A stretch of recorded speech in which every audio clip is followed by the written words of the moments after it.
Cohoes Mayor Sean Morris calls it the biggest tragedy he's seen in the city's history. On a scale of 1 to 10, it's a 10. Before you knew it, in a matter of minutes, the whole front, the top front, was already in flames. The fire was so intense, it melted equipment inside one of his buildings several yards away. To say a roaring blaze is an understatement.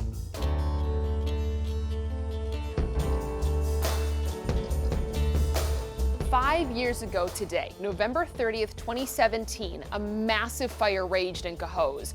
A man set it by trying to forge a sword in an outdoor fire barrel. Wind caught the embers and set those buildings aflame. The fire ruined 3 residential buildings, damaged many others, and left 28 people without a home.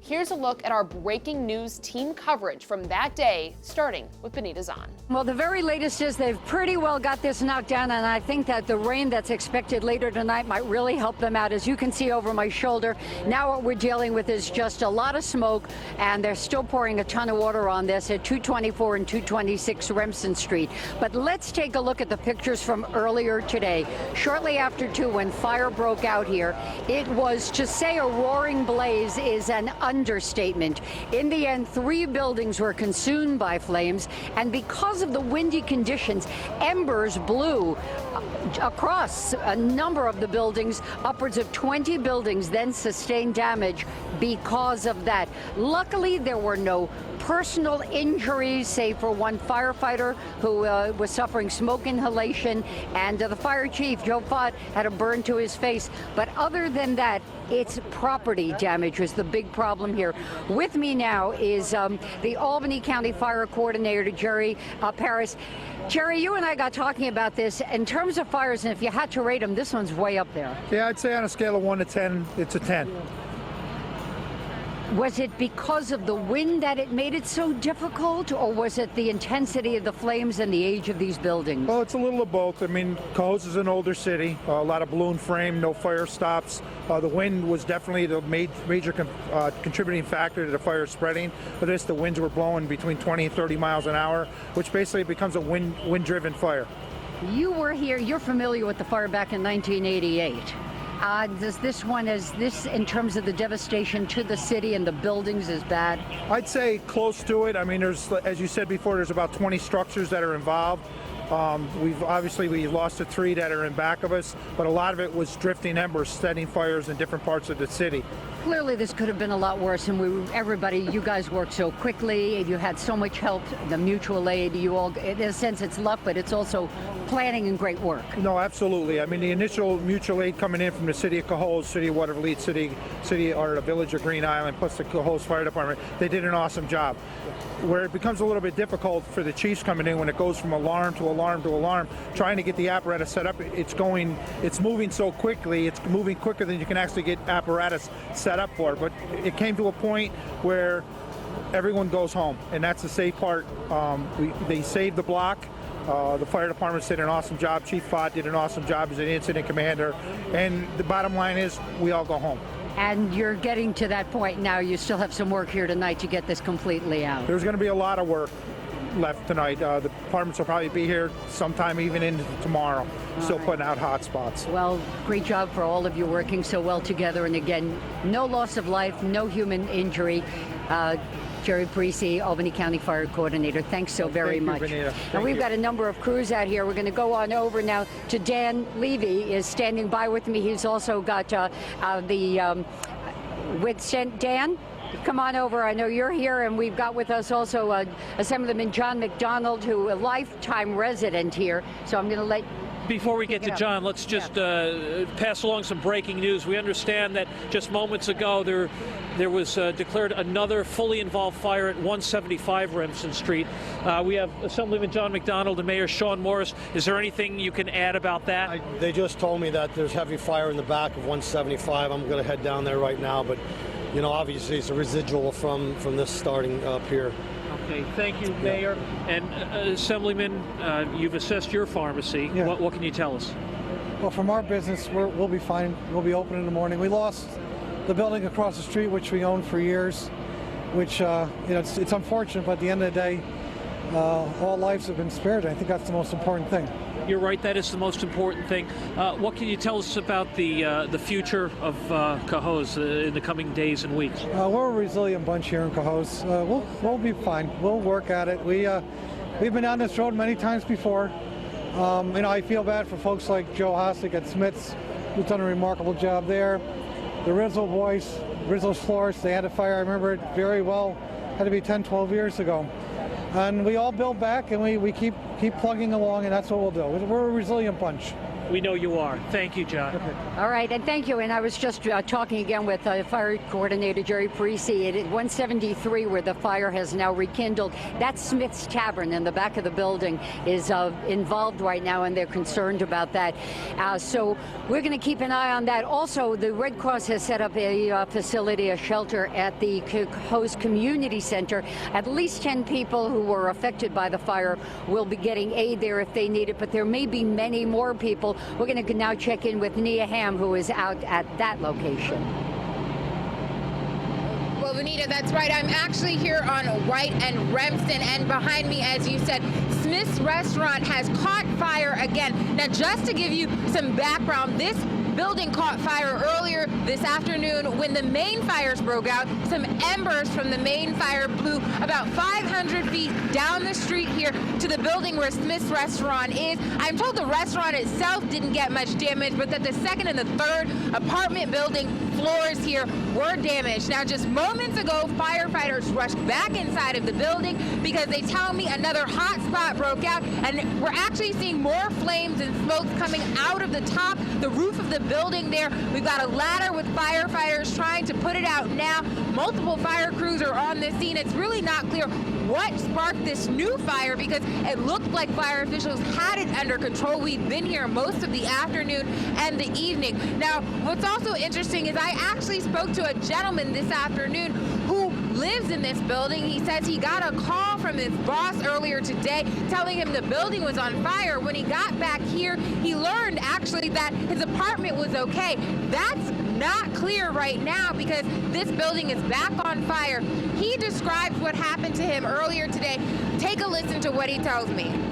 I talked to a few people who work in the restaurant. They said it was on the second floor, which then made me, okay, since they were already right here, I was already like, okay, well, maybe I'll be lucky. It won't be me. So far, I think I am lucky. I was told that it's mostly smoke and water damage on my floor. I might be able to get a little bit of clothes and some personal items.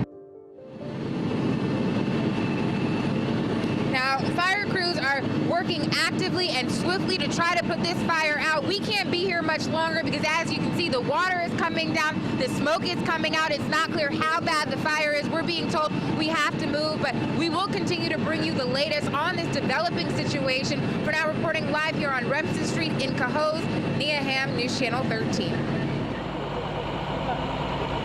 Nia, thank you. And this is a developing situation, as you point out. Also, for the folks who've been affected, Greg Dyer saw his building on fire. You were 226. You had to get back in and get your dog out. Give us a sense of how fast those flames just blew up in front of you, Greg. It's very fast. It's explanation is very fast. 10 minutes, 10, 15 minutes. That's about it. And before one can realize sadly, you've lost everything in that fire, and now you're happy the Red Cross is here. Absolutely. So what's going to happen with you this evening, Greg? After this, I have to go down to the Red Cross at the community center and try to find a place for me to stay tonight. Well, we wish you the best. We're glad at least they're here for you. You'll be warm. You got your dog. You're safe. And that, Greg, thank you. Best. And that really becomes the overriding sense here. Given the extent of the fire, 20 buildings affected, one now rekindled. The opportunity, the fact that everyone was able to get here so fast, work so well together, so much mutual aid, and no loss of life. We'll continue to monitor the situation here this evening. Dan Levy is here, and he'll stay here along with Nia Ham. I'm Benita Zahn reporting live in Cohoes. Jim, back to you. Thanks, Benita. The next day, the News Channel 13 team was able to see just how much damage was left behind. Our reporters talked about the winds that whipped up those flames, plus what else needed to be done to heal. The dust is still settling in Cohoes, but the long road to recovery is already underway after yesterday's massive fire. Today, the state said it's sending resources to help. 3 buildings were leveled, more than 24 others spanning 3 city blocks damaged by what onlookers have called a tornado of fire. And I was on the scene all yesterday while those flames were roaring and the smoke just billowing. And I can tell you the damage is devastating, and we'll see more pictures of that. Police say Cohoes resident John Gomes is responsible for the fire. They say he was trying to forge a sword out of a fire he started in a burning barrel. He's been charged with reckless endangerment and arson. You see, wind gusts carried the fire from building to building. Asa Staples live on Remsen Street tonight. He begins our team coverage there. Asa? Well, Jerry and Benita, now we have that opportunity to see the damage this fire 24 hours ago left behind. I'm in front of the epicenter of this fire, those 3 buildings that were a total loss, and there isn't much left. Crews just arrived a little bit ago to prepare to take down what's left standing here. And I was talking to a police officer who was on the scene last night, and he says it was pretty strange the way the wind was just whipping 30-mile-per-hour gusts. How some buildings in between aren't affected at all, and some down blocks caught on fire. For example, Smith's, more than a block away from here, their 2nd and 3rd stories caught on fire. Firefighters sprayed through that, and water just poured into the bar room, onto that African mahogany bar in there, that iconic bar, and into the restaurant. They're going to be okay. They were working in there to restore the place. I'm in front of Rizzo's House of Flowers. They're working hard to get ready for a wedding tomorrow. The owners say they looked across the street as the inferno was blazing, and the heat was just so intense that they had to stand back from the windows, and eventually they were told to leave the building. Now, a lot of windows are blown out either from the heat or from firefighters blowing or shooting their homes or buildings with water to try to prevent the spread of these flames.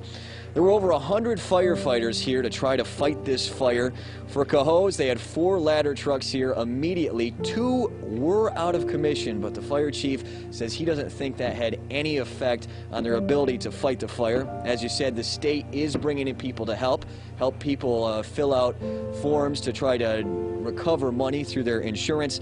And if you want to help, Pioneer Bank is accepting donations at all its locations. Yeah, when you look at the pictures from above, they say it really looks like a bomb was dropped on that area, and the amount of damage, as you point out, because of the wind, it was just capricious the way the sparks were carried. Buildings weren't burned, but without power, they couldn't go back home, obviously, last night. Are they able to return today, or are they still being kept away? Well, it depends on where you live on this block, since it's such a widespread area. There are places without power, but as I'm standing right across here, they do have power in some of these buildings. But if you go down to Smith's, they don't have power. The Red Cross is helping with this, and as I said, Pioneer Bank is taking all those donations. So it depends on where you live down here. It was really bizarre how some buildings are affected and some, even closer to the fire, aren't. Yeah, and you can still see some smoldering going on behind you. Asa Staples reporting live. And in terms of those 2 fire trucks, we checked on them, those 2 ladder trucks. We were told by the chief one of them is a reserve truck. It needs repairs. They knew that, and that'll happen in January. They were waiting because the budgets on the other truck had engine issues. It's in the shop right now, and the chief told us that knowing that those 2 trucks were being repaired, they already had a plan in place with Waterville and the Arsenal Fire Departments for mutual aid should anything have happened. So they really had no concerns because of that. They had their backup plan in place. And they certainly had a lot of backup that assisted yesterday. Oh, from all over. Yep. All over. Some folks had literally just moved into that apartment building. Mike Ferris moved in with his family. He had just unpacked all the boxes. Finally making that apartment a home, and then I hear somebody scream outside, move out of the way for the fire trucks, that building's on fire. The community held fundraisers to help get victims back on their feet. Within the first 3 weeks after the fire, the community raised $85,000. It also took 3 weeks for all the victims to find a new place to live. John Gomes was sentenced to a year in the Albany County Jail. He pleaded guilty to a 4th-degree arson charge. Gomes also had $620,000 in restitution to pay, but he signed a confession of judgment stating he can't afford to pay that. The assistant public defender said at the time Gomes was incredibly remorseful about the whole thing. Incredibly, there were no human deaths. And this is one of those stories that still sits relatively fresh in the memories of people in the capital region. And we have so many other news vaults highlighting other major moments. For those, just head to the News Channel 13 YouTube page. Opening News Vault 13, I'm Rachel Teedy.